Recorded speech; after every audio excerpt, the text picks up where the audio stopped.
چې مسافر سوې اوس به څه خورې پر کور دې نه خوړل د سرو شونډو سرونه په سپوږمۍ جانان له وزم خدای لرم نه بخښې وزم. عبدالسلام شیزی وای دا دنیا او هغه نه درکوي دواړه ناخبره خره جوت غواړې که تاک.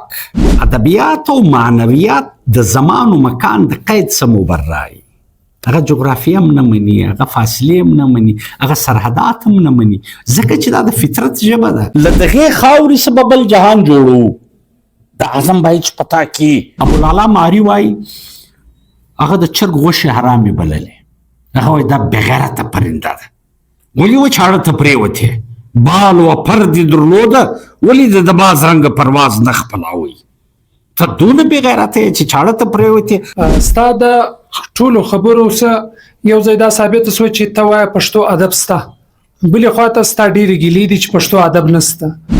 هغه سر دې نو ځان وخوري چې خوله پکښې او دی به ماتېږي دا سر د ماتېدو دپاره نه دی د ورکر په حیثیت ته ولې سر بایلې د لیډر په حیثیت سر وبایله چې فیصله ساز جوړ شي. دغه اقبال موږ ته خلکو په شل جواله کې اچولی یو وایي داسې دی بل وایي او د دې قرآن وایي که به د اقبال ګسه ټچ کړی د خلکو په رایه باندې خپله مفروضه ثابتوي دلته اف سی چکینګ کې وکړي دلته اقبال ته ښکنځل کړي. د دنیا ادبیات ووایه رومي ووایه د ایران چې کوم شعرا دي شعریار ووایه.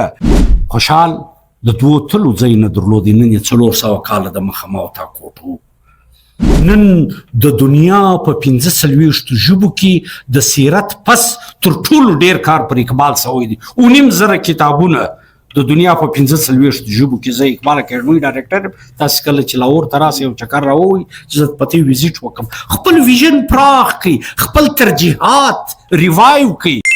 تاسو چې هر یو پروردګار پیدا کړي یاست د غټ تکریم اعزاز او عزت باعث یاست ځکه چې احسن التقویم کې ستاسې د تخلیق عمل ترسره سوی دی نو دا زما عجز او کوتاهي ومنئ که چیرې د ډېرو ګډونوالو نومونه زما نه دي زده ستاسې د راتګ ډېره شکریه او زه خوشحاله یم چې د پښین په تاریخي لرغوني ښار کې چې د قبل از مسیح په تاریخ کې د دې سیمې یو د پشنګ او یو د مستونګ د دا دوو قریو حوالې موږ د قبل از مسیح په تاریخ کې هم لرو نو دا د پښین په لرغونې ساحه کې چې دا د علم او ادب ځانګو پاته سوی ده دا د ښو خلکو د منور خلکو د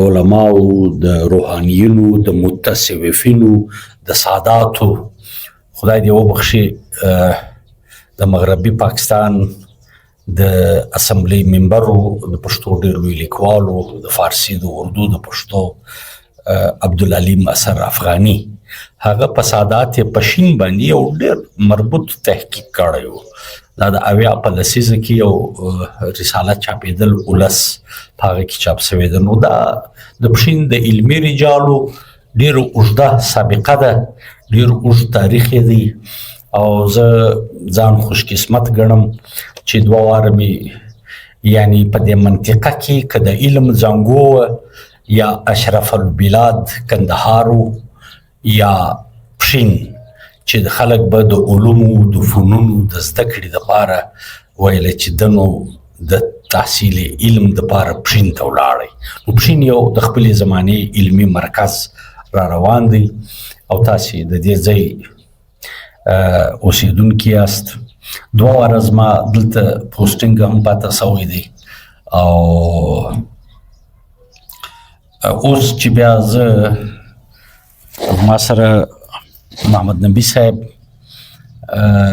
رابطه کړې وه یا کلیم صاحب پرنسپل صاحب ماډل های سکول نو یوه یادونه که نه وکم غاړې مې بندیږي پروفیسر صاحبزاده حمیدالله رحمت الله علیه زما استاد و 8م جماعت کې زه د شاګردي کې شامل سوی وم په هغه زمانه کې چې په 8م جماعت کې زه په 8م کې وم په های سکول چمن کې او صاحبزاده صاحب په چمن کالج کې پرنسپل و نو هغه زما فکري روزنه او زما علمي پالنه تراش خراش ټول کریډیټ پښین ته ځي. که زه یو څه وم یا یو ماتو ګډ کار مې کړی دی نو په دې کې د پښین ډېر لوی لاس دی. او صاحبزاده صاحب ارواح دې ښاد دي. صاحبزاده صاحب زه د انډر میټرک د ابن خلقان د جمال الدین افغانی د ضیاء الخافقین د العروة الوثقا د ابوالکلام آزاد د الهلال یعنی په داسې العلامه الزرکلي خیرالدین الزرکلي د معجم المؤلفین د معجم المؤلفین او په هغه زمانه کې د المنجد یعنی د میټرک د لیول سټوډنټ په داسې تحقیقاتو د زما بنیاد راپورته کوي. نو زه ستاسو ډېر شکریه ادا کوم. زه به سمدلاسه راسمه د موضوع ته چې د انسان په شخصیت سازي په تشکیل کې د ادبیاتو کردار څه دی. ادب کوم رول لري په ژوند کې په ټولنه کې او د انساني کردار په تشکیل کې د ادب کردار څه شي دی. دا یو ډېر که موږ د لیټریچر هیستري وګورو یا د بېلابېلو تهذیبونو او تمدنونو په هنداره کې د تاریخ په اوږدو کې ورته وګورو نو دا ډېر اوږد بحث را روان دی. د قدیم یونان فرعانه چې دي په هغه کې یو فرعون چې مورخین یې د ژوند ساحه په کم 4000 کاله د مخه ټاکي اخناتون. د اخناتون یو شاهي طبیب دی سینوها. د هغه یاداشتونه د مصر په میوزیم کې سپراته بیا د هالند یو ټیم مرتب کړه. د هغه ځای څخه بیا جرمن والا په خبر سوه. د دنیا په یو شمېر ژبو کې د دې ترجمې وسوې. د سینوها یاداشتونه ما لومړی ځل په 1999 کې په تهران کې د دې فارسي ورژن ولیدی. نو زړه مې اور واخیستی ما ویل ارمان چې دا په پښتو ترجمه سوي وای.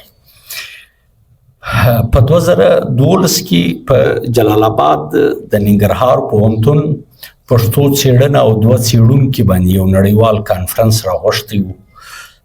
په 2 څېړونکو کې د هغه غاړې څخه زلمی هیوادمل و او له دې غاړې څخه دغه فقیر خاکسار چې ستاسې په مخ کې دی په موږ باندې د سیمینار و کانفرنس و.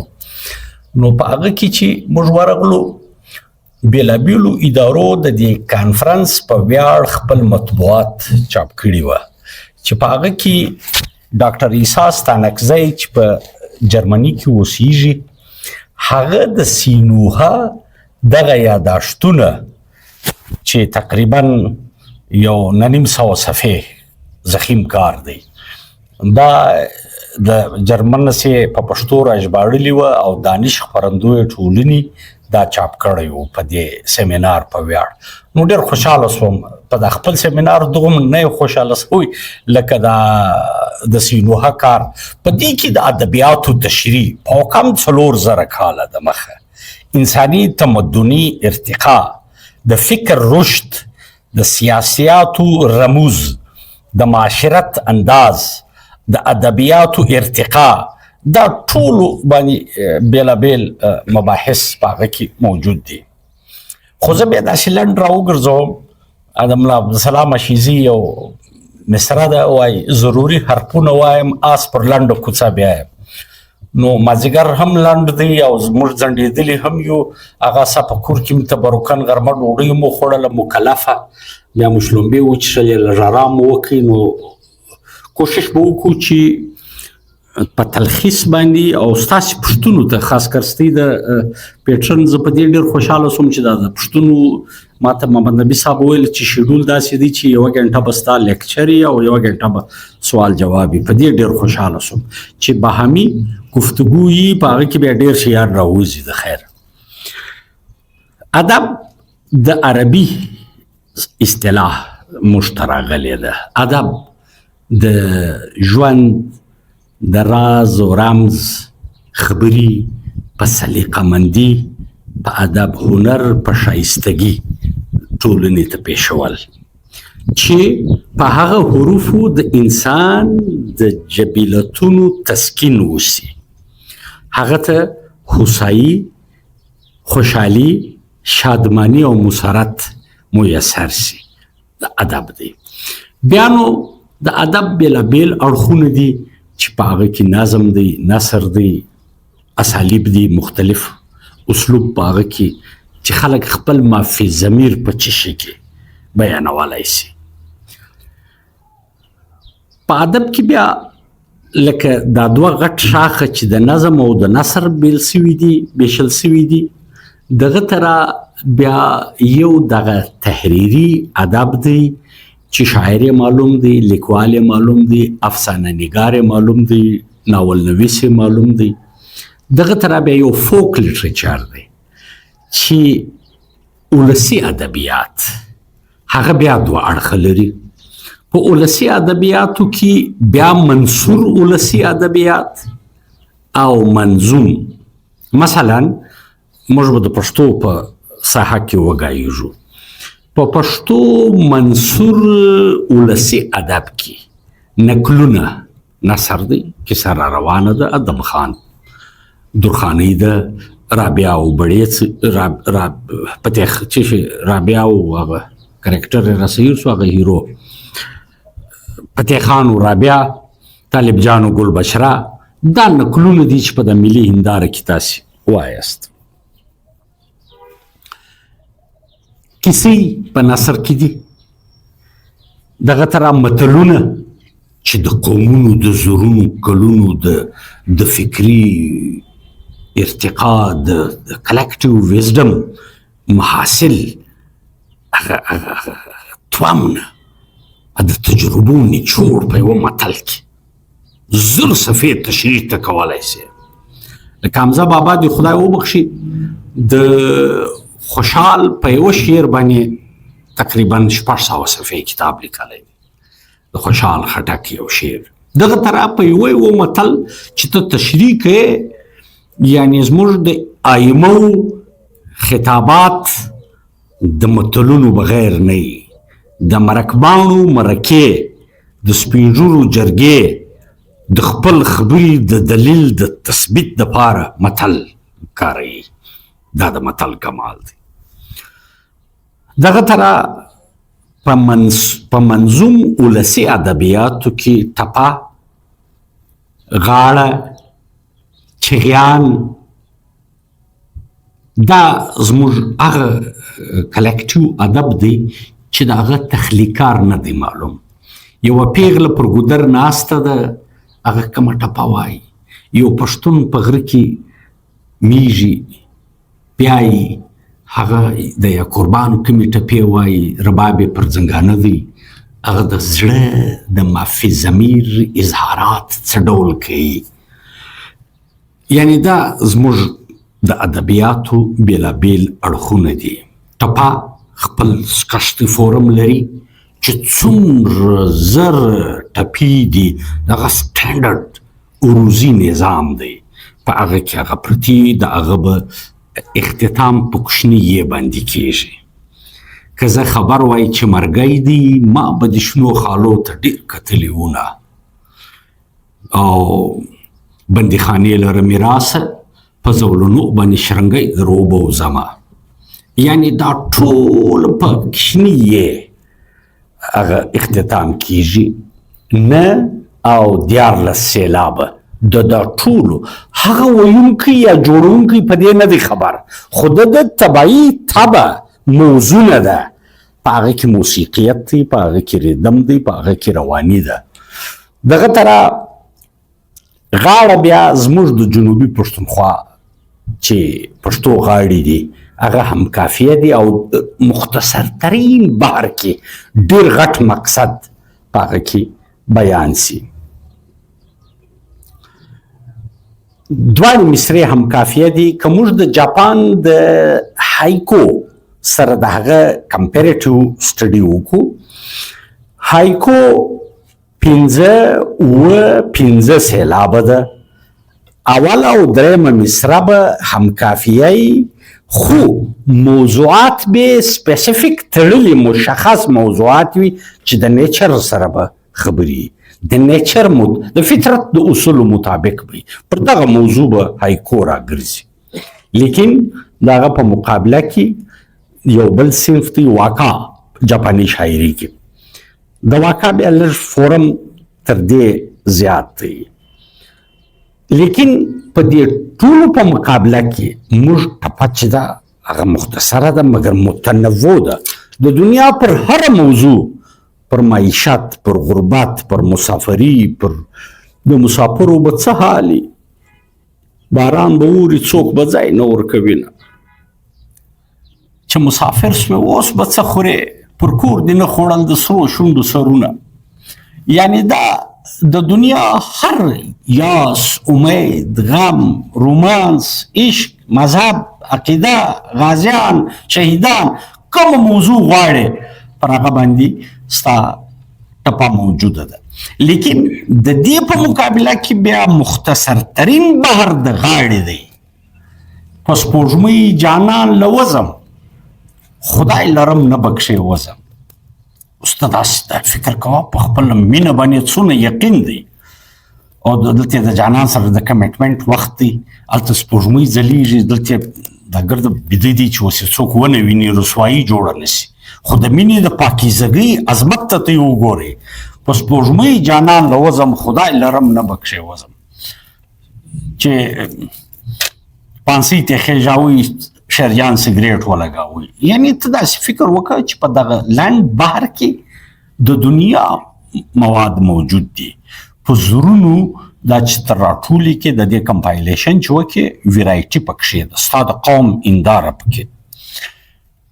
په 2014 کې حامد کرزي فاونډیشن په کابل کې په غني خان باندې یو سیمینار راوښتی و زه درویش صاحب هغه ته ورغلی و د دې خوا نو کرزي صاحب د محمد ګل خان نوري ملي انداره د نیشنل میرر په نوم د هغه انګریزي ترجمه کړې وه خارجي میلمانه چې به څه راکله هغه دا ورکول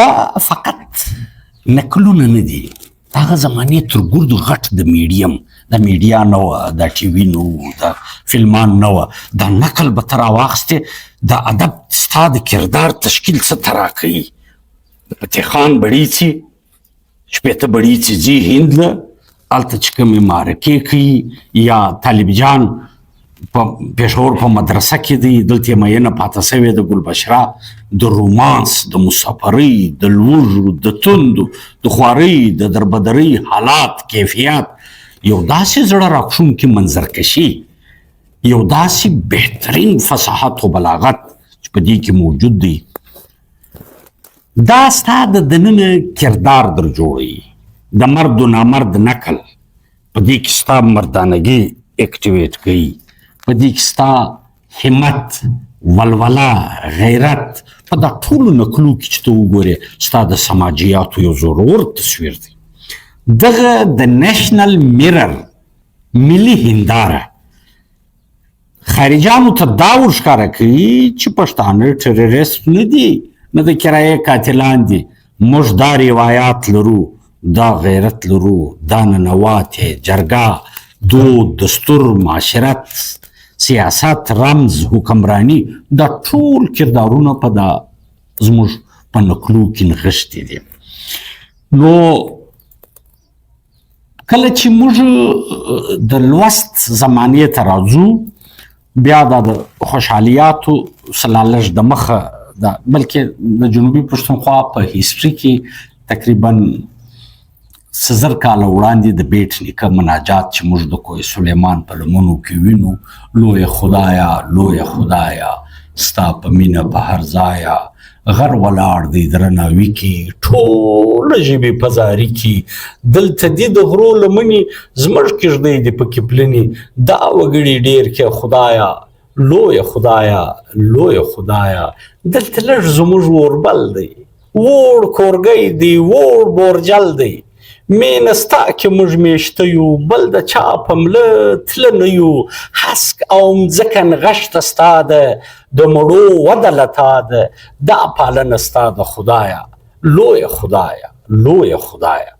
اوس ته داسې ورته وګوره په نړیوالو ادبیاتو کې که ته د خدای سره د تعلق دغه مناجاتي انداز وګورې چې دی خدای ته څو نظارې کوي مینه ستا کې موږ میشته یو بل د چا په مله تله نه یو دلته لږ زموږ اوربل دی وړ کورګی دی وړ بورجل دی خو زر کاله پس هم د بیټ نیکه پر وړ کورګي اوربل دی د بیټ نیکه د زوزو پر کوډل د اور لمبې ګرځي د دې خوا هم نړیوال زبر ځواکونه راځي دغه د شنو خاشو کوډل د جهاني صاحب پخوا یو نظم زما د شنو خاشو کوډل دغه د شنو خاشو کوډل چې د ایشیا پرک زړه کې پرته ده د مشرق او د مغرب لار پر سپره ده زبر ځواکونه د خپلو سیاسي مفاداتو د ګټو دپاره دلته چې تیریږي او راتیریږي جهاني صاحب ډېر ښه سمبولیک نظم و د شنو خاشو کوډل چې دوی دواړه په کټ کټ سره خندل په دې نه وه خبر چې زموږ د شنو خاشو کوډل یې در پښو لاندې کړه دغه زبر ځواکونه چې دي دلته چې د برطانوي استعمار و او هلته چې د روسیې د امیر شیر علي خان په وخت کې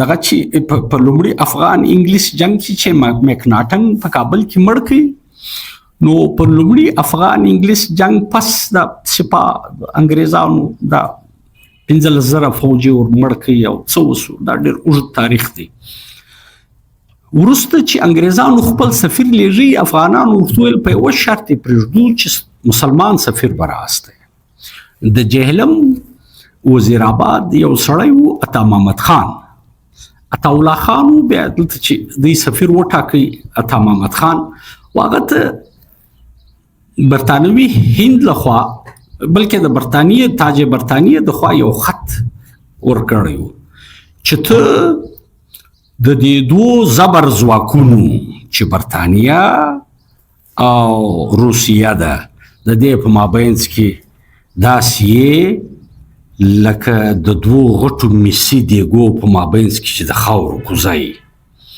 که دا دوه دیګونه سره وموښتل دغه د خاورو کوزه به ټوټه ټوټه سي خپله پالیسي ښکاره کړه چې د روس په خوا یې که زموږ په خوا یې خیر دا زموږ د تاریخ د لوړو ژورو انعکاس په ادبیاتو کې موجود دی د احمدشاه د فتوحاتو انعکاس د خوشحال خان خټک د مبارزې انعکاس تصوف درویشي د رحمان بابا کلام د حسن د عشق داستانونه قصصي ادب ستا څومره کیسې چې په پښتو ادب کې ته منظومې لرې منظوم ادبیاتو کې د قرآن شریف منظومه ترجمه په پښتو کې جعفر حسین منګش د کوهاټ د قرآن شریف منظومه پښتو ترجمه کړې ده د اویا په لسیزه کې چاپ شوی و ضرورت محسوسوم چې باید دوباره بیا چاپ شي هغه بنګشتي د بنګشو په لهجه کې کړې ده او بیا نو داسې د ادبیات چې بیا سره راځي ډېر شیان یو د بل څه لکه اوس ستا په کور کې یو شی سته د همسایه کره دې نسته هغه همسایه ستا د کور هغه شی اخلي د همسایه کره ستا کره نسته ته د ده د کوره راوړي او بیا په بازار کې کوشش کوي چې هغه شی خپل کور ته راوړي که نه یې د داسې مستعار راوړي په ادبیاتو کې بیا ډېر اصناف داسې ایکسچینج سوي دي په لګټ سوي دي یو څو کاله د مخه یو تیوري راغله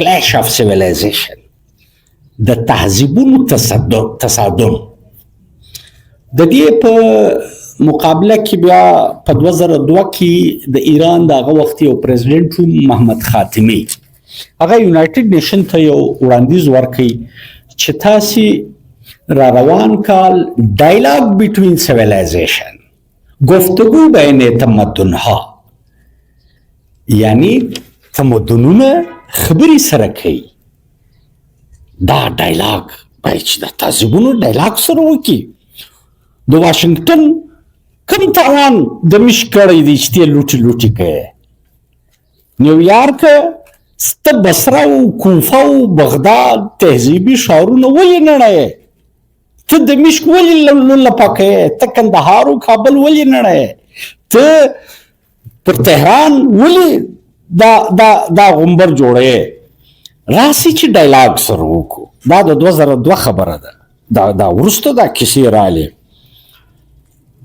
پر د ندیم صاحب په یاد انشاءالله العزیز د حافظ صاحب هم انشاءالله په یاد پر بغداد چې اوله حمله وسوه د امریکې لخوا نو هغه وخت پسرلی یو باران چې وسو زما خیال دا 4 نیو که 5 نیو اوس مې سنه هیره ده نو تور باران وسو نو ښکارندوی سوري په پښتو کې یو شاعر دی هغه یو قصیده بهریه قصیده لیکلې ده اوږده او پسرلي قصیده لیکلې ده نو ما د ښکارندوی سوري په اتباع کې په هغه د نوي په لسیزې په مابینځ کې یو قصیده لیکلې وه چې د حالاتو انعکاس پکښې دی که یو 2-3 شعر په یاد راله تاسو ته مې ووایم چې ادبیات څنګه د خپل په حافظه کې د تاریخ غمیزې محفوظوي د پسرلي څخه به څوک څه واخلي خوندونه په چاپیر کې ورته بل چې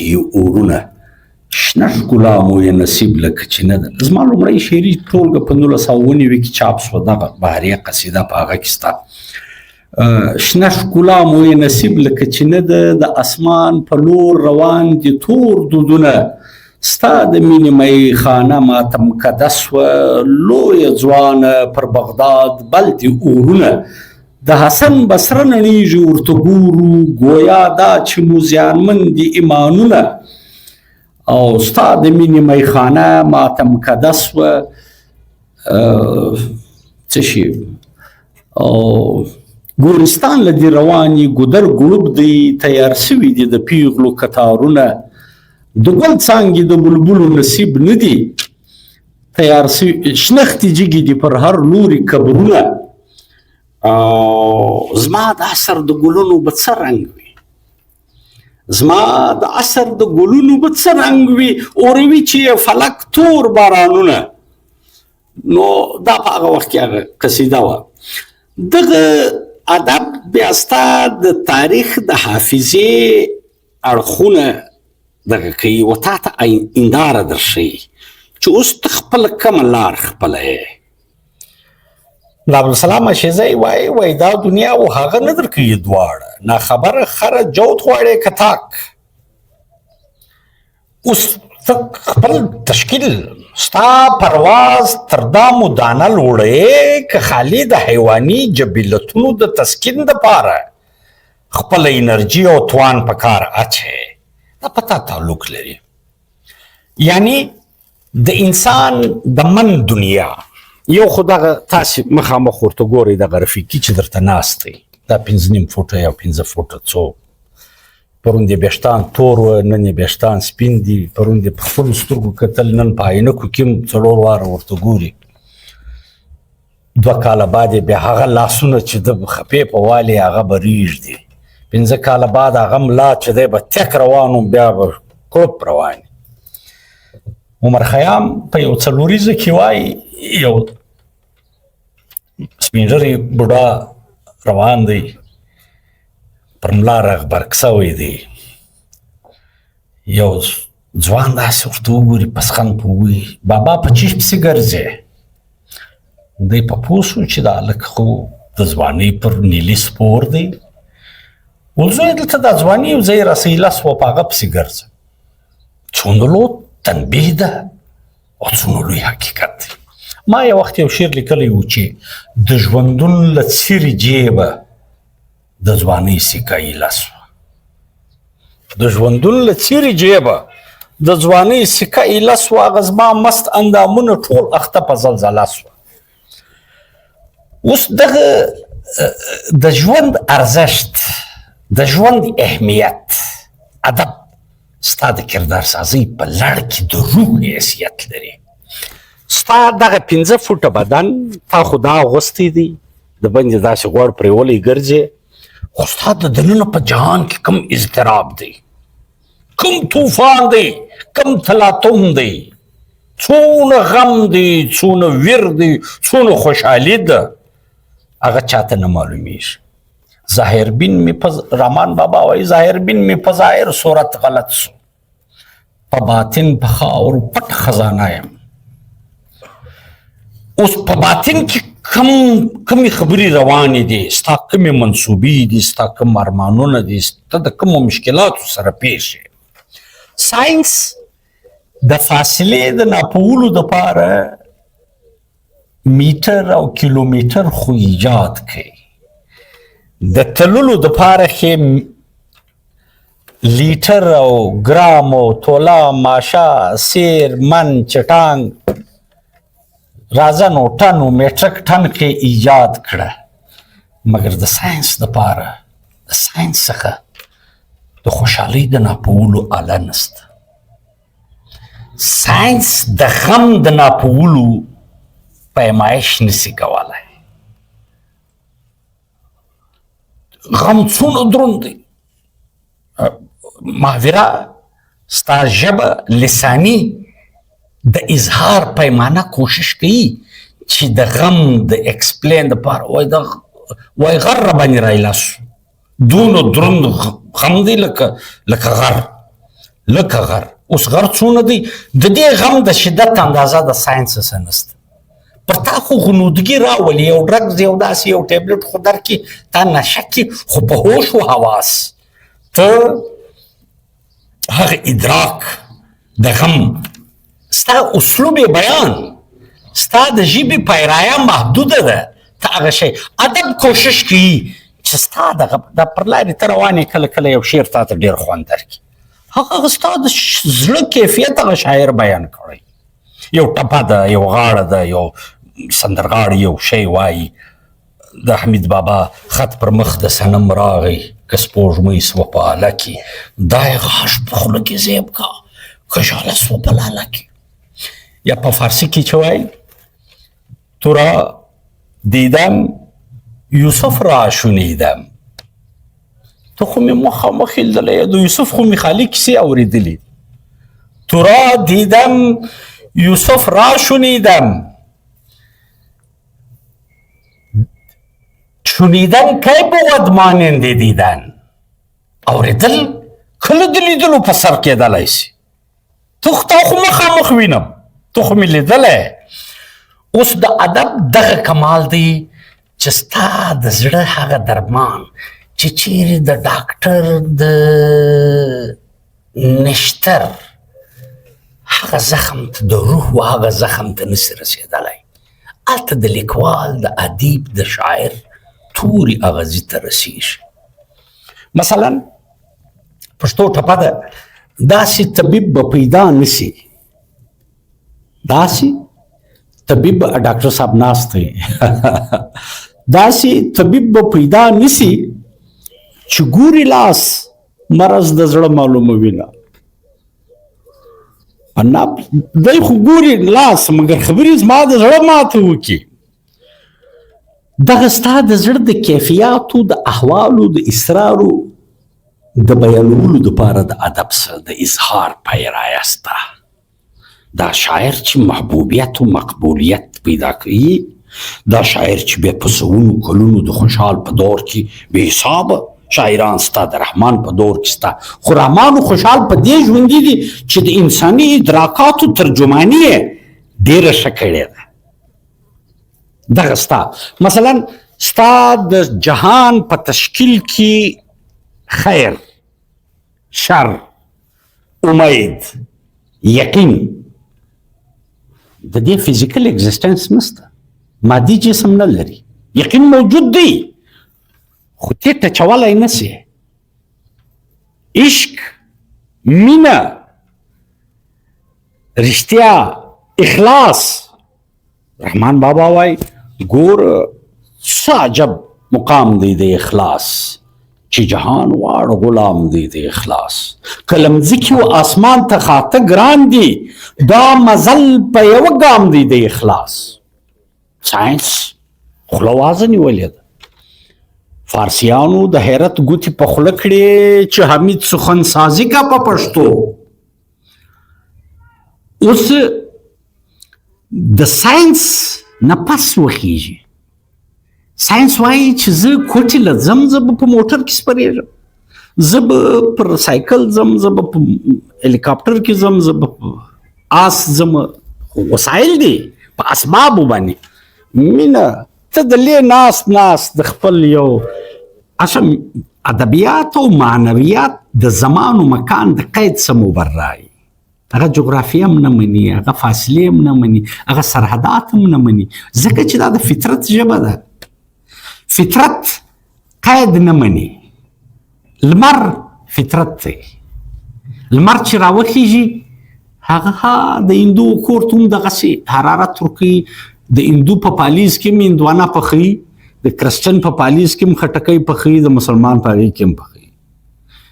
رات کې رانی په هغه کور کې هغه سرمایه‌دار خو په خپل لان کې لګولې ده، مګر خوشبو هلته د بندې بادرنګ خرڅونکی مسافر مزدور در بدره د رات کې خوشبو د خوشبو څخه دی دلته خوند اخلي. دا د فطرت ده. سپوږمۍ فطرت دی، سمندر فطرت دی، هوا روڼا دغه تره ادبیات دغومره افاقیت لري. هغه په یو قید نه کښېوځي. هغه در ژبه بالاتر دی، هغه تر جغرافیه بالاتر دی، هغه تر مذهب بالاتر دی. د یونان د قدیم یونان ډېر ترجمې موږ لرو. په هغه کې یو نظم دی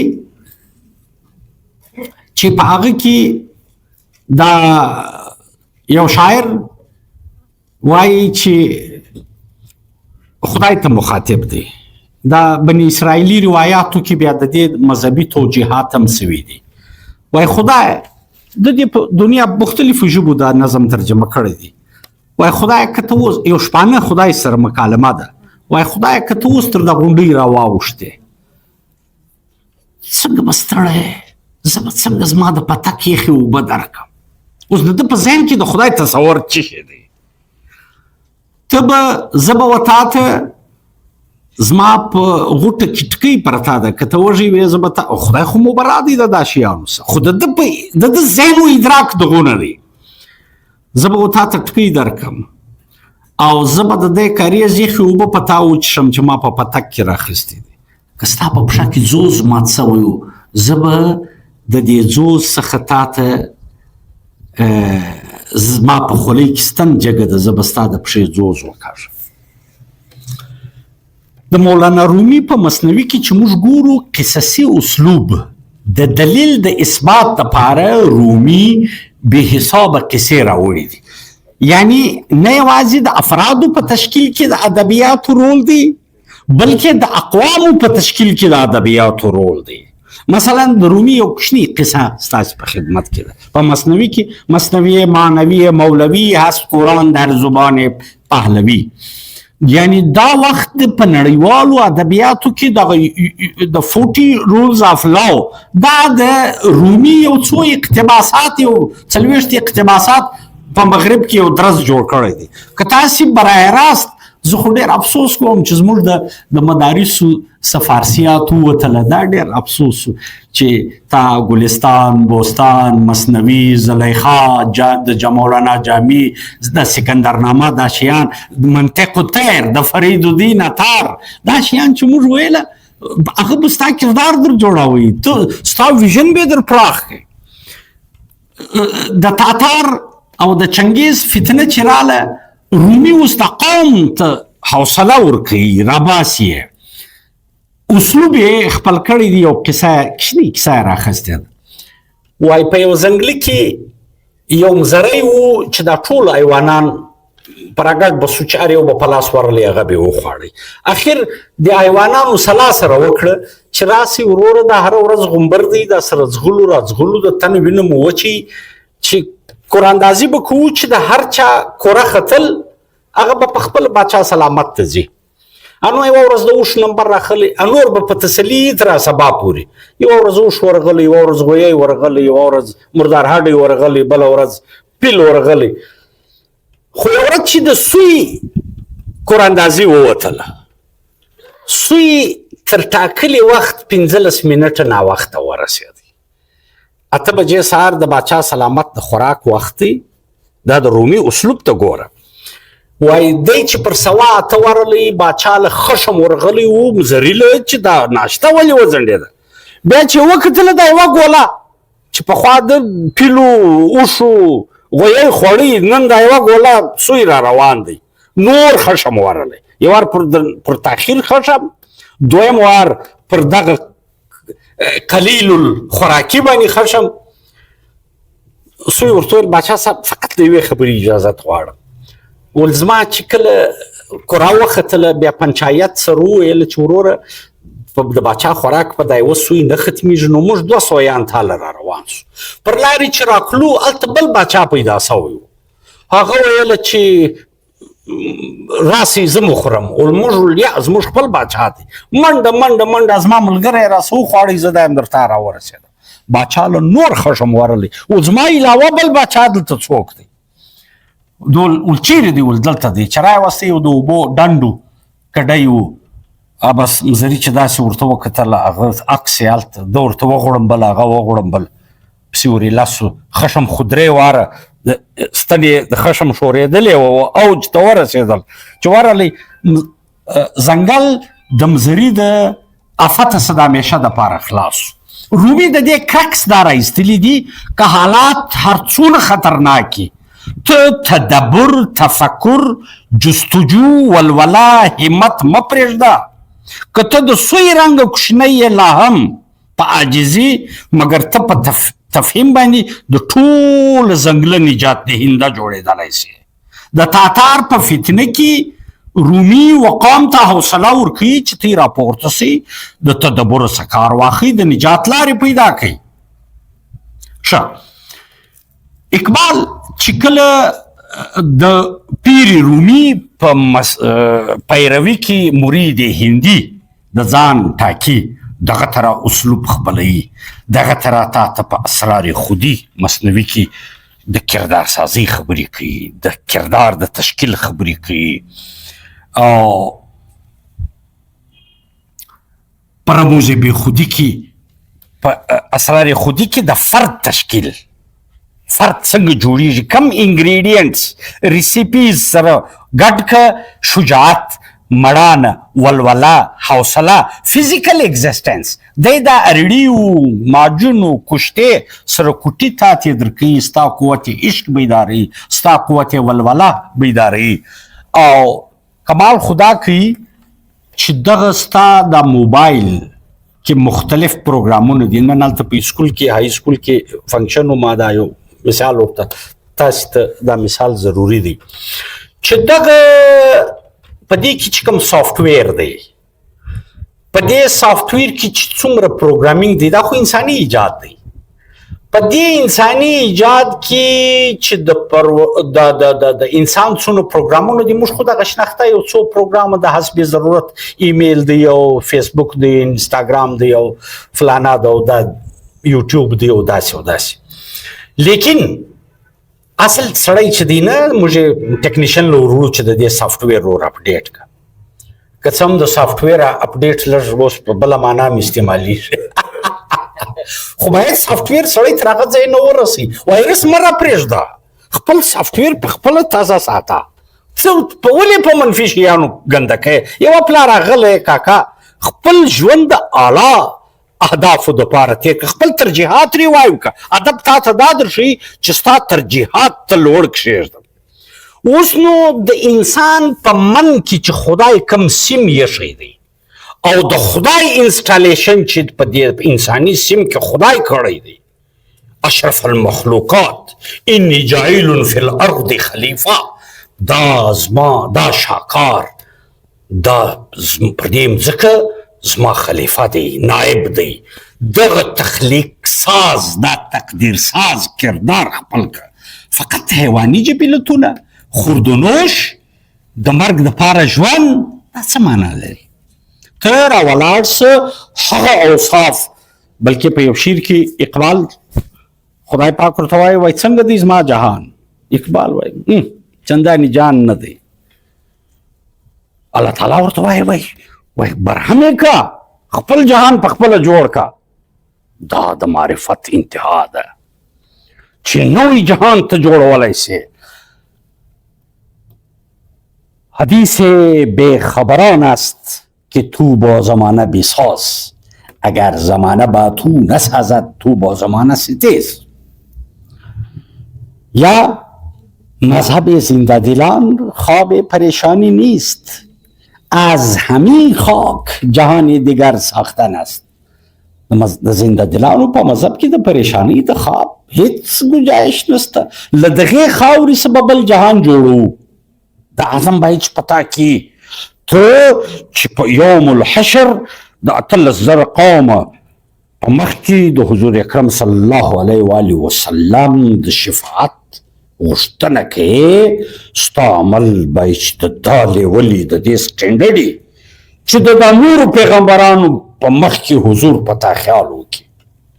ستا عمل، ستا د قول او د فعل د تضاد د ختمولو دپاره ادب، ستا مهار راکشي د اصلاح دپاره، ستا د گفتار او د کردار په مابینځ کې د فرق، ستا د خلوت او د جلوت د دې شي د ختمولو دپاره د معرفت او ستا د خودي او خودداري د ډسکوري دپاره، د کشف دپاره، د دریافت دپاره ادب ستا رهنمایي کوي. او هغه ادب چې ته څومره وایې، لکه ته چې د باندې څه، ته کنزیومر یې، پروډیوسر نه، ته ایجادات هم د غرب محتاج یې. حالانکه ستا په مشرقي ادبیاتو کې بې حسابه شیان وه. ما دا اوس چې تاسو ته د ډایلاګ بټوین سیویلایزیشن خبره وکړه، گفتگو بین تمدنها، نو د ایران صدر چې دا آیډیا یونایټډ نیشن ته واستولو په 2002 کې، په 2003 کې د افغانستان په شمال کې پر فارسي او پر پښتو سره جنګ و.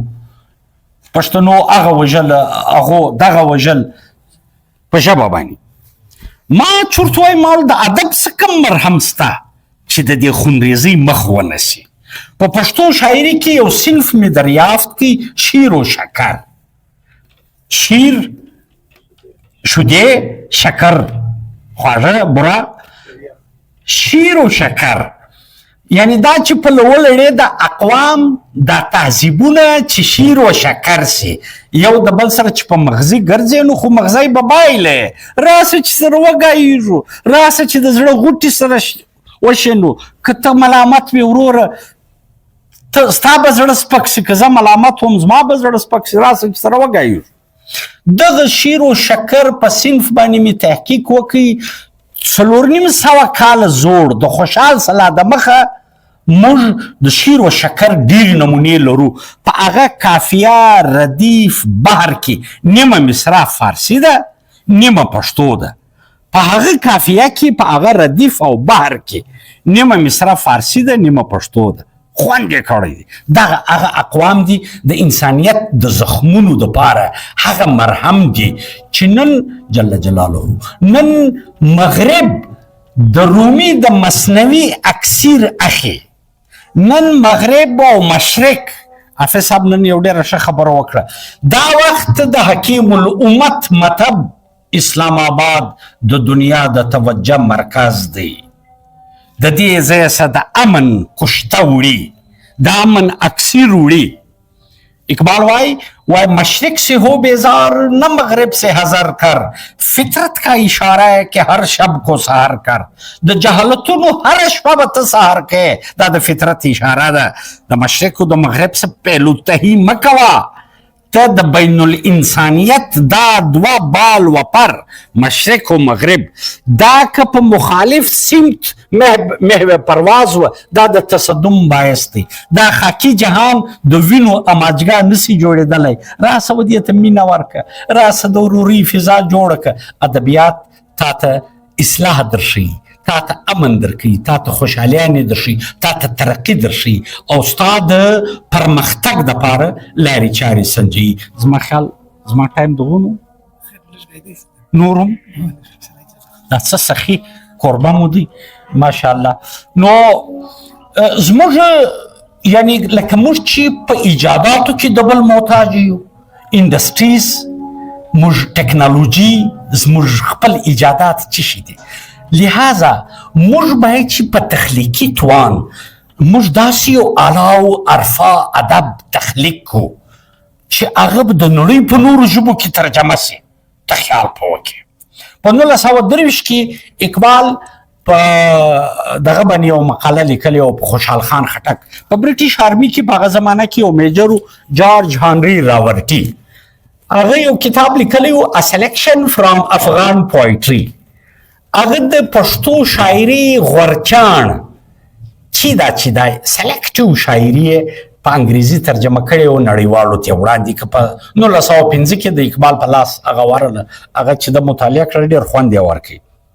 نو بیا په حیدرآباد د کن څخه یو رساله چاپېدله په هغه کې ارټیکل وکړي د ګریټ افغان واریر پویټ نومیالی افغان توریالی شاعر.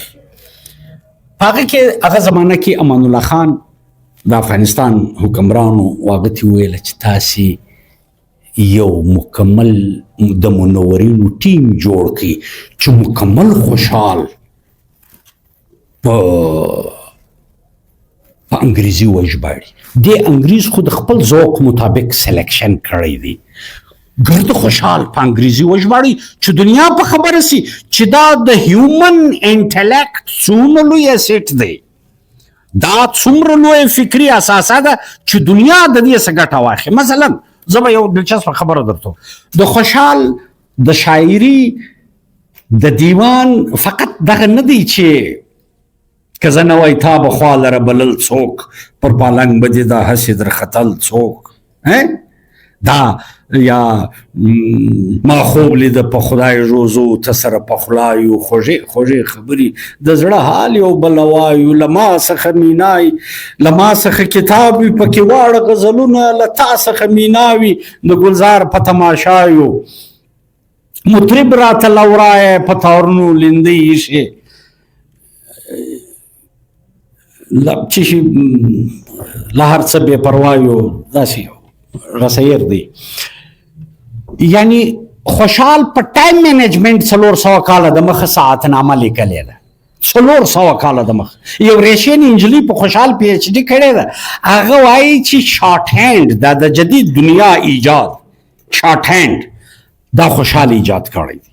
څنګه هغه په حضر په جنگ په جرګه په دې کې به ناستو، آمد به را شروع سو، اقبال په خوشحال به په اختصار نویسی دا چې شارټ هینډ دی په دې به دا زما سره ماشاءالله بادلي صاحب هم راورسېدی، خدای دې راولي هرکلی، او ستا شجر دومره ثمربار دی ماشاءالله، ستا جوړه سوې اداره نن وداسې ته را رسېدلې ده چې موږ انټرنیشنل ګلوبل ایکسچینج آف تاټ یو د بل سره کوو. خدای تا ته د دې وزونه درکړي او زموږ بیروکریټانو ته دې خدای نور هم بصیرت ورکړي چې هغه دا ته راشه ښه کارونه وکړي چې هغه دا اوس پروش کال د اقبال اکیډمي په تعاون حافظ صاحب محمد طاهر زموږ سره تشریف لري، د اقبال اکیډمي او د تعمیر نو ټرست په باهمي اشتراک انټرنیشنل اقبال کانفرنس دې سړي وکړي په دغسې سختو حالاتو کې چې چا د کوټې راتګ ته زړه نشه کاوي. انټرنیشنل ډیلیګیټس راله، زموږ خلک باید چې د پرسنټیج مافیا د دوړه راووځي، دا د انکریمنټو د پروموشن د دوړه راووځي، ترجیحات بدل کړي، غټ غټ ترجیحات کښېږدي. د عالم انسانیت او د بشریت دپاره یو داسې کار کول پکار دی چې هغه د تاریخ په حافظه کې سړی نقش پاتې شي. دغه د زموږ د ادب د ویرایټي د تنوع موږ باید چې داسې شیان ورکو. د اقبال د دنیا په 45 ژبو کې ترجمې شوي دي، یعنی د دې معنا دا ده چې یو ویرایټي پکښې ده، یو شی پکښې دی.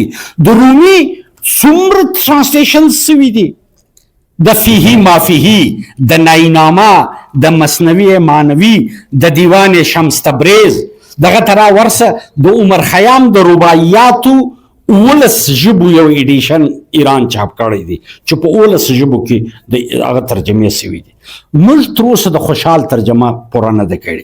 اقبال په 1923 کې امان الله خان ته ویل تاسې دا ټوله وژباړئ چې دا څومره لوی سړی دی، د چې دا څونه استفاده جنې کړې د فکري استفاده. دا ځوانان خاص کر په دا سوشل میډیا یو غومبر یي چې اقبال غلو یا فلانا وروره د دې ځای راتیر سي هغه چې شمل غلره هر ځای پیدا کړی ده راوړی د ستا په تاج کې در ټومبلې ده هغه که په قدیمو علومو کې یو شی پیدا کړی دی کې په جدیدو کې که د یونان په فلسفه کې دی که د روم که د افغان دی که د فارس ښه شی چې د هر چا سره پیدا کړی دی تا دې راوړی دی و تا ته وایي هغه وایي نغمه کجا و من کجا ساز و سخن بهانه است سوی قطار می کشم ناکای بی زمام را وایي وروره شاعري لکه مه د زه لکه مه یم زه خو د ملت اواره وشه د قطار په خوا را بولم. اوس د ادب څه د انسانیت د تشکیل کار اوس هغه وخت تیر سو چې ادب برای ادب و ګل و بلبل و شمع و شاعر و اوښکې و فریادونه و در سهاره پورې د یار په فراق کې ناست و. اوس انسان ډوډۍ غواړي، انسان امن غواړي، نړۍ ټکنالوژي غواړي. سکله بوڅ غوږونه وخورې دا اوس په دا جنګ کې دا زموږ په ولسي ادبیاتو باندې څونه اثار سوی دی. سکله بوڅ غوږونه وخورې موږ به پې غرق کې ته به نه وکې ډزونه. اوس دا جدید ټرمینالوژي راله د ګودرو د منګیسه جدید دنیا ته راله. د ادب که ته په دغه معنا استعمال کې چې ستا د منظومې فنفارې ترجمه په افریقن ژبه کې وسي. اوس خلیل جبران له کومه ځایه دی؟ کرسچن دی خو د هغه په ویژن کې یو تنوع شته. د مولانا جامی افکار د دنیا په څو ژبو منطق الطیر د فرید الدین عطار نیشاپور ته زه ورغلی وم د عطار په مزار باندې مې دعا کوله او بیا مې دا سوچ کاوه چې دې سړي په هغه زمانه کې دا شاهکار لیکلی دی. منطق الطیر د مرغانو خبرې دي، د مرغانو په ژبه اکسچینج آف تاټس دی. انسان ته د فلا بقا د خوشحالي زیری ورکوي و انسان ته وایي چې ستا پرواز باید چې تر دامو دانه لوړي ته یوه پلا راغلی دی دنیا ته دا ژوند دا ته را تیر که چې د تیریدلو حق یې ادا سي. اکسیجن د نارمل سړي اخی کنټریبیوټ کوي چې شي ته خالي اخیستونکی ورته څال دی وایي یا شویو وروره نور سال دی ورځ تېرو یا ژوند سا را باندې ده سا خدای دې یو کار دپاره در کړی ده د هغه څه کار واخه خالي د مرګ دپاره ژوندی باید چې سړی نسي پاته د ژوند دپاره ژوندی پاته سي. ادب برای زندگی ده، ادب برای ادب یو ارتقایي پروسس ورا تیر سو. اوس ته د انسان په جاپان کې تر ټولو زیات سوساید روان دی، خودکشیانې کوي، ټکنالوژي کې اسمان ته رسې. مغرب دا وخت د ټکنالوژي په لحاظ و خپل اوج ترقي ته رسېدلی دی، مګر انساني عاطفه، شفقت، رحم، مینه هغو ته ضرورت دی چې موږ مینه ور ورسو و موږ ته ضرورت دی چې موږ په ټکنالوژي راپورته شو. اقبال بھائی آپ تجھ کو بتا دوں تقدیر امم کیا ہے، شمشیر و سنان اول طاؤس و رباب آخر. راز چې درویش یم چې د قومونو د بقا راز څه شي دی؟ شمشیر و سنان به ته لرې، طاؤس و رباب به په آخر کې غږی. نو دغه شمشیر و سنان دی زموږ څه دغه یوه وسپینه ده چې دښمن هر وار موږ ته ګوري شل واره به چورت وي چې دا کنی ستا د وطن کوڅې و دښتونه در کوفه و حلب و بصره و دمشق و بغداد متبرک نه دي چې هغه کنډوالې کې او ته در اوسه پورې بچ یې. داخلي و خارجي مشکلات کار څه دي هغه مه جوړو، لیکن ستاسو یو شی دی ادب تا ته دا درښیي چې ته اقبال چې کوم استعاراتي د ادب چې کوم د خوشحال چې کوم باز دی هغه کردار دی. د ابولالا ماری زر کاله د مخه د جدید عربي شاعري بانی دي په بغداد کې تیر شوی دي. هغه د شاهین استعاره لومړی ځل راخیستې ده زر کاله د مخه. د هغه بیا 400 کاله پس خوشحال دا شی په مخه راواخیست. په جرمن کې په فارس کې سیمرغ باز دی. پخوا یو د افغان وار کې دلته دا ډاجونه راله سیمرغ موټرو ډېر زورور په دا غرو رغو بختی. نو په جرمن کې د باز استعاره موجوده ده. دا د دنیا په مختلفو تهذیبونو کې دا باز دی. خوشحال هغه راواخیستی ماډرنایز اقبال هغه ماډرنایز کی تا ته پیش کی چې شاهین باید پرواز څومره لوړي. د شاهین خصلت څه دی؟ ابولالا ماری وایي هغه د چرګ غوښې حرامې بللې. هغه وایي دا بېغیرته پرنده ده. ولې وچاړه ته پرېوتې؟ بال و پر دې درلوده، ولې د باز رنګه پرواز نه خپلاوئ؟ ته دونه بېغیرته یې چې چاړه ته پرېوتې؟ دا چې پر اور کبابېږې دا در باندې لږ ده، او که زه دا غوښې وخورم زما په رګ ورې شکې. دا د ابولالا ماری تیوري ده وروره. مذهبي عناصر دي دا فتوې متوې په دې باندې اطلاق نه کوي. دا د جدید عربي شاعري حواله د ادبیاتو درکو. هغه وایي چې کما دا د بزدلې پرندې غوښې وخوړلې زه هم بزدله کېږم، د ایمانه مې لاس خیږي. لہذا اوس ادب تا ته دا رقم خودي و خودداري درکوي. آخري خبره کوم، د عربي شاعري یو سړی دی، تاسې یو نوم اورېدلی دی، حاتم طایی. حاتم سخا، د سخا د پاره حاتم طایی یو استعاره ده در سره. حاتم د سخا یو سیمبل دی. دا د عربي ډېر زورور شاعر مو، په عربي ادب کې د ډېر لوی نوم دی. نو حاتم څه نیکه په عذاب سو. د عربو دغسې ګډ کورونه وو لکه د زموږ د پښتنو یا دا د بلوڅو د بیراویانو، دا ترکان هم دغه جوینټ فیملی سیستم، ایران هم لري، سنټرل ایشین کنټریز، د مشرق چې څونه قومونه دي ګرده د جوینټ فیملی سیستم تصور کې را روان. نو نیکه ځینې په عذاب سو، ده ته 18 اوښان ورکړه. د چې چا پتی کې حج کړی، د چیرې چې غار هیرا ده، د مکې شریف ښار د بندي دا د غار هیرا د غره په لمن کې د 18 اوښان راوړي دي. دا په لګرځي 3 شپې تېرې سوه، میلمانه دی راغلی، د پر تن اور بل سو. نیکه ورته ویل اره ستا میلمانه دي، ستا کیسه ده، ورسه دا اوښان واخه، دا ګورم، دا ګوره. 3 میلمانه د اخوا راله، پر سړي سر یې یو اوښ رالال کړي. هغه به یو کباب مباب خوړلی چې دی کله 5 اوښان یې په تحفه کې ورکړه.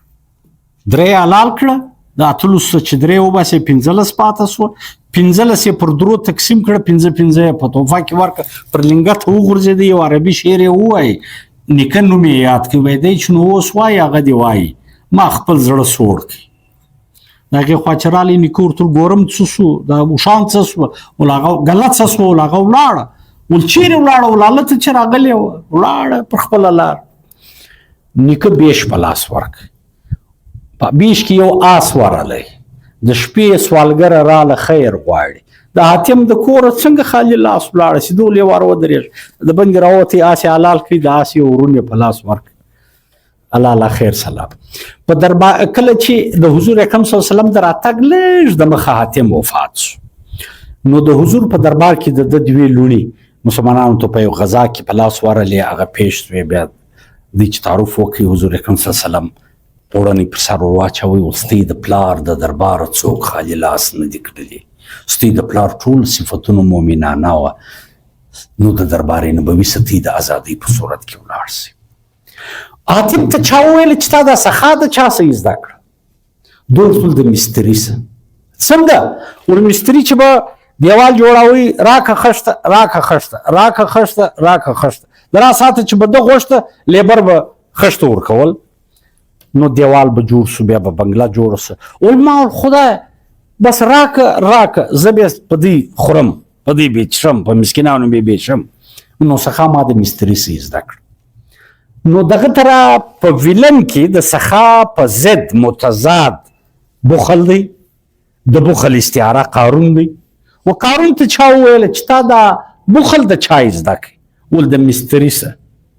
هغه څنګه؟ ول د چې به مستري به یوه خسته کښېښول، بله دیوال به سو، بیا به کلاس و، بیا به بلډینګ سو. ما یوه روپۍ به سره ټولول خزانه، بله خزانه.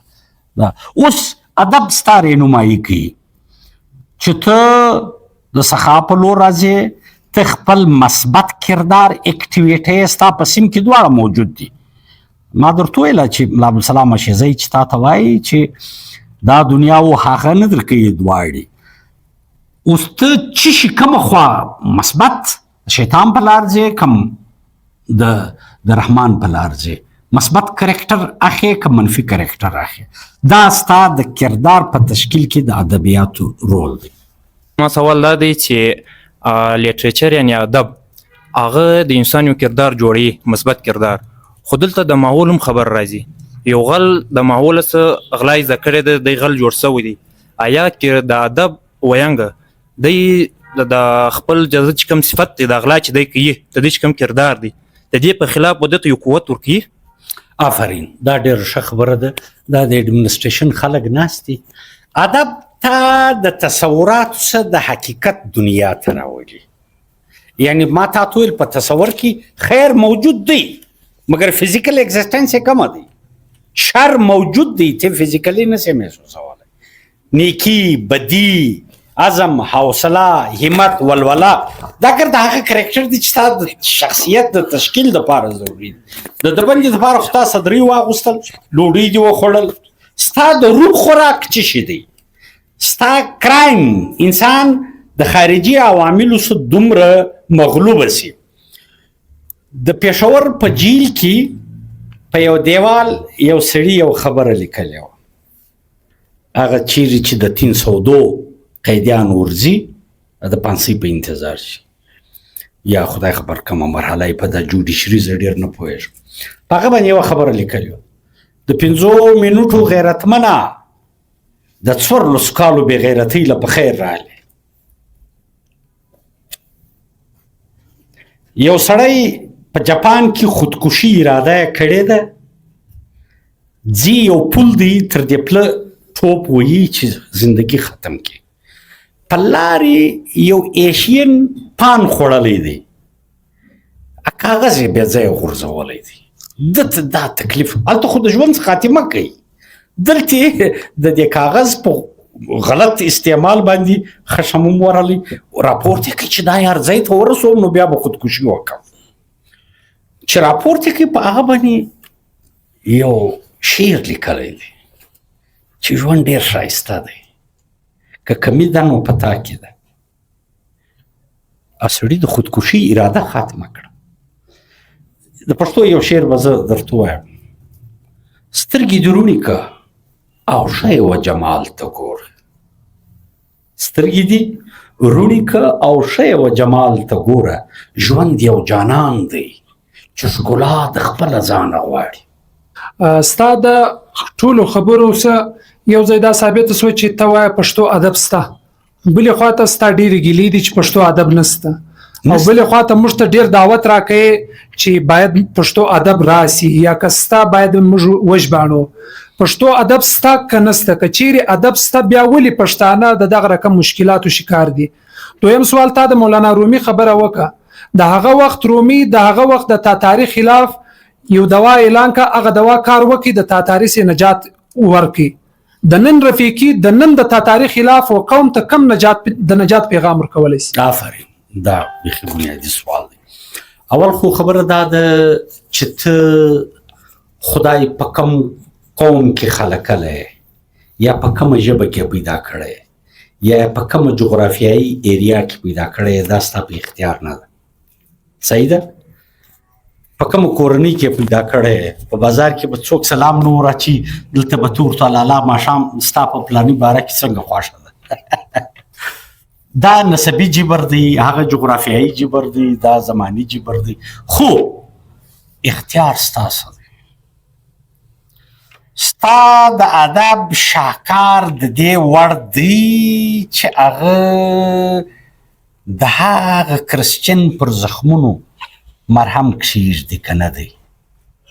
رومي چې د تاتار د ضد په ضد کومه خبره کوي، رفیقي د دې دور د تاتار په ضد ولې لبکوشایي نسي کولی؟ ته دغه وایه. آفرین.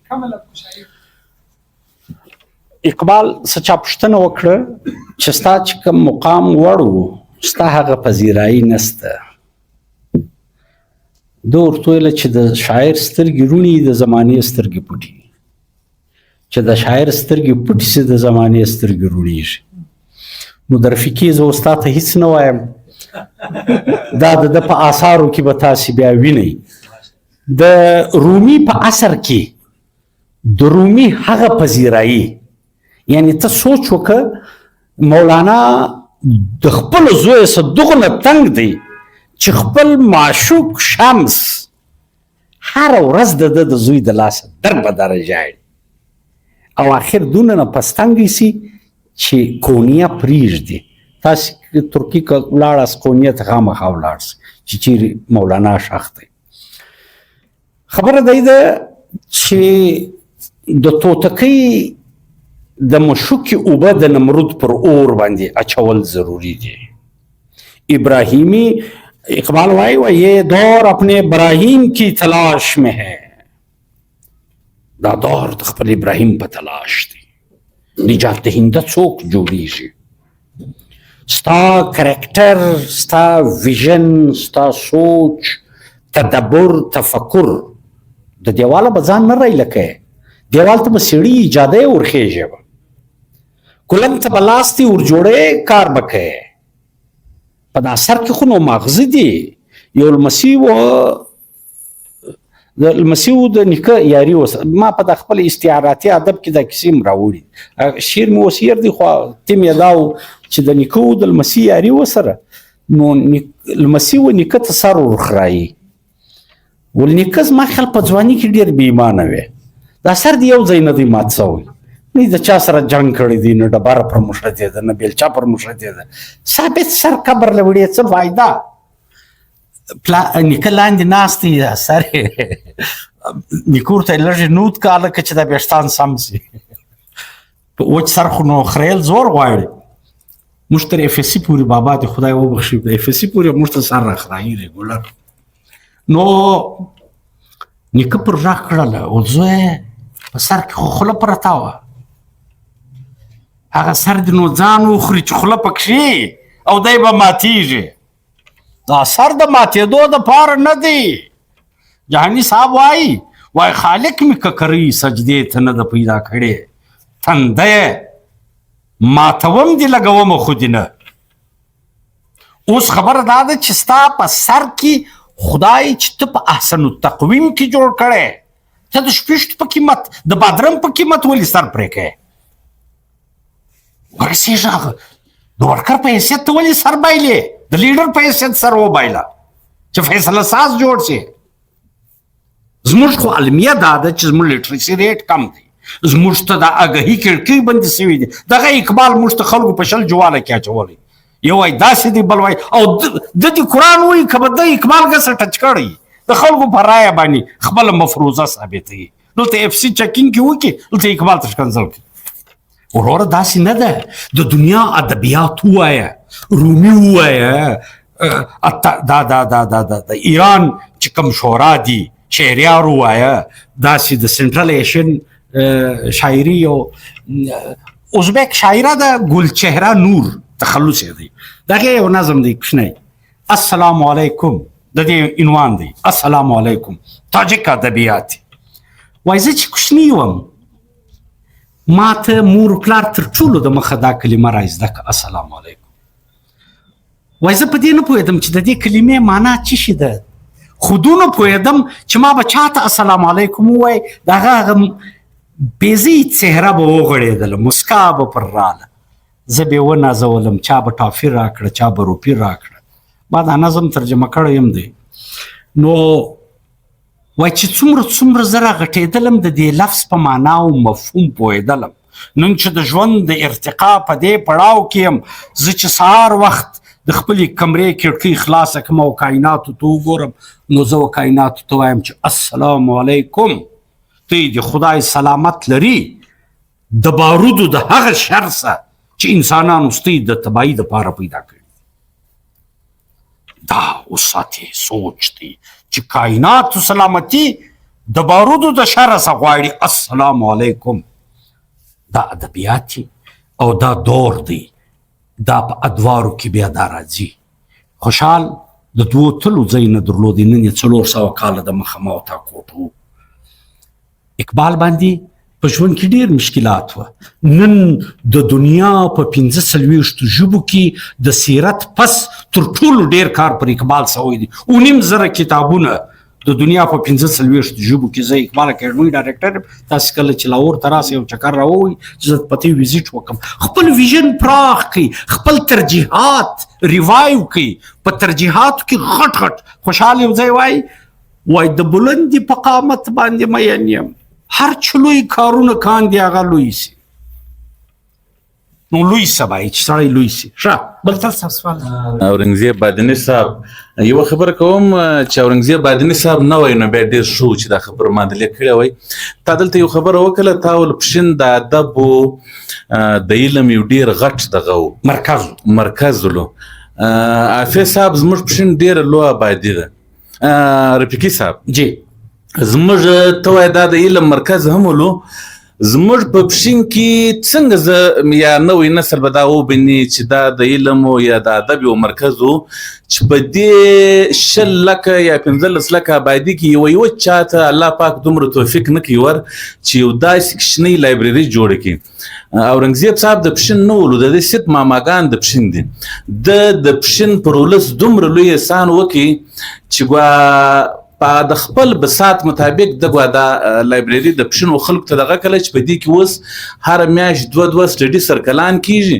او زموږ د وطن کشنی ماشومان هغه راځي په دې لایبرري کې د علم یا د ادب دغه شان ګویا مثال دی یو ذکر کې کوي نو دا د اورنګزیب صاحب ډېر غټ احسان دی پر دې پښین بازار باندې یا د پښین پر دې دومره لوی ضلع باندې حالانکه موږ په پښین کې نه امنیت الله پاک دا توفیق ورکړي نه دلته وي انفیت الله پاک توفیق ورکړي قسم زه ډېر بخښنه غواړم موږ دلته نایزمان پاتې سوي نه موږ ته الله پاک دا توفیق راکړي بل زما سوال دا دی رفیقي صاحب تا دلته د ادب په اړه باندې مجلس وکړي په نننۍ زمانه کې د سوشل میډیا چې کوم موجوده چې کوم دغه روان دی چې هغه اخبار یې د منځه یوړي مثال لیک لوست هر څه د منځه یوړل بلکې د هغه سره سات که زه دا وایم چې کتابونه هم څه نه څه د منځه یوړل نو ته څه ګڼې په دغه حالات کې ادب به مزید پرمختګ وکړي که د کمزوري ښکار شوی دی بس ما دغه یو سوال ډېره مننه اول خو تا چې د بادینی صاحب خبره وکړه زه په خپله هم د دې اعتراف تعریف خو جلا کیټګري ده اعتراف کول ډېره لویه خبره ده چې اعتراف موږ وکړو دا به ډېره لویه خبره وي په اردو کې یو مصرع ده چې فخر ہوتا ہے گھرانے کا فقط ایک ہی شخص یا په فارسی کې وایي این سعادت بازور بازو نیست تا نبخشاید خدای بخشنده دا د خدای عطای چې خدای چاله چی شي شي د پښین په دې لرغونی ساحه کې د منځه وقفه کوم لمونځ بو کو بیا به کوي مختصر بیا درین سیشن مش چې باندې کو اوکې دا د سدي چې د بادینی صاحب چې دلته د مرکز جوړ کړي دا تاریخ چاله یو برخه یې شي د عبدالستار ایدی امبولانسونو چې دلته په لګرځي نو خدای د عبدالستار ایدی حکیم محمد سعید چې مدینه الحکمت جوړي څونه خلک د کراچي د څونه آبادی شهر دی خدای دا سعادت ورکړي دا د ډېر لوی کار کړی دی زلال صاحب سره ما پر ریډیو پاکستان کې پروګرام کاوه د 1915 تر 90 پوری ما بي اس سی او ام اس سی دا شیان کول ډوډۍ د ریډیو سره ګټل نو هغه وخت یو تیوري دا و چې ته شکار وکې پټوای ښکارا کوای م چې ولې په دې کې ریا راځي مګر زلال صاحب دا تیوري بدل کړي وو ولیا چې چا شکار وکي بای چې ښکارا کوي په ډالۍ وای چې د خلک نیکی ته تشویق سي زه خو هم بادینی صاحب چې څومره غټولای سو بای چې وی غټو نن د لایبرري جوړ کړي چې سبا در دې غټ سپر کمپلیکس جوړ چې دلته سبا خدای وده ته توفیق ورکړي در دې پر غټ سیټ وازموي دلته د ډیجیټلایزیشن وکړي دغه حافظ صاحب ستا دغه پښینه سکللی دی دغه سکول سټوډنټ پاتې شوی دی پروش کال د مالدیف سکالر راغوښتی و په اقبال باندې د تهران سکالر راغوښتی و په اقبال باندې په کوټه کې مقالې ویلې دا کښنی کارونه نه دي د دې به چې موږ څونه ویاړن او د نوې نسل انسپایریشن واخلي رول ماډل ته ضرورت دی چې وروره دی کولی شي زه به دا جدوجهد کوم زه به سبا تر دې مقامه ځان رسوم چې زه هم دغه رقم رفیقي نن په لاهور کې ناست دی یعنی که زه په دغه سوچ کې سم چې یار بلوچستان ته سیټ نه ورکوي نو دا غلط خبره ده دا دی زه رالم هېڅ نه شاته شی ولاکه لرم نه مخته ولاکه شی لرم خو هغه یو ویژن یو میشن یو سوچ د خدای تعالی مهرباني ده تاسې خو په ژوند و خپلو صلاحیتو ته حد فاصل مه ږدئ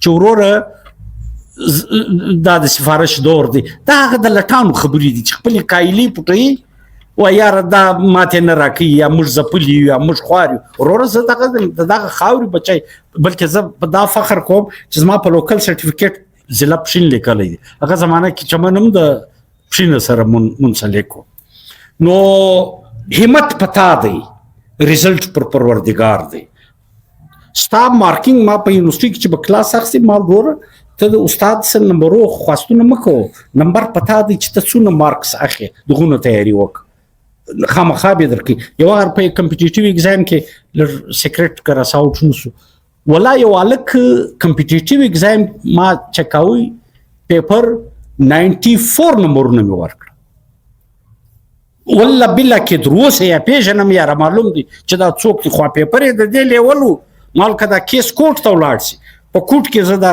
94 نمبرونه څنګه جسټیفای کوم ته باید چې خپل صلاحیت او همت وکې جدوجهد وکې د سوال دویمه برخه دي څه سوشل میډیا وروره سوشل میډیا د ابلاغ زمانه ده ما ام فیل کاوی دلته یو کتاب والله بالله که ما په کوټ په پښین په یو ځای کې ما نوس پیدا کولی باولپور ورځ ما یو ممتحن ما ورته ولیکل چې دا کتاب ما نه کې پیدا هغه ویل ناقابل سټوډنټ همیشه دغه رقم باندې جوړي خو یې بدرا بانه بسیار است خبره دا ده په سوشل میډیا کې خو دومره بلیسنګ دی ای لایبریریز ستا په یوه کلیک ته د مشرق څخه تر مغربه کنیکټ کېږي تا ته د ټرانسلیټر فیسیلیټي ده تا ته د کمپوز سهولت دی زما د کتابونو چې چاپېده 4-5 د کتابونو چې کاتب به لیکلي وو نن به پلار نه جوړو نن به مور نه جوړو نن به دکان بند نن به هړتال نن به بجلی نه و وروره ته کمپوز هم کولی سي ستې دپاره خو دونه اسانۍ دي چې زموږ تر وخت زیاتې اسانۍ دي د ادب ډیر ښه خدمت ته د دې ځای څخه د دنیا هر سکالر په خپله ژبه ویلی سي تا ته سهولت او موږ ته سهولت نه ته ترجمه ویلی سي ته ستا دپاره خو ډېره اساني ده ستا د نسل دپاره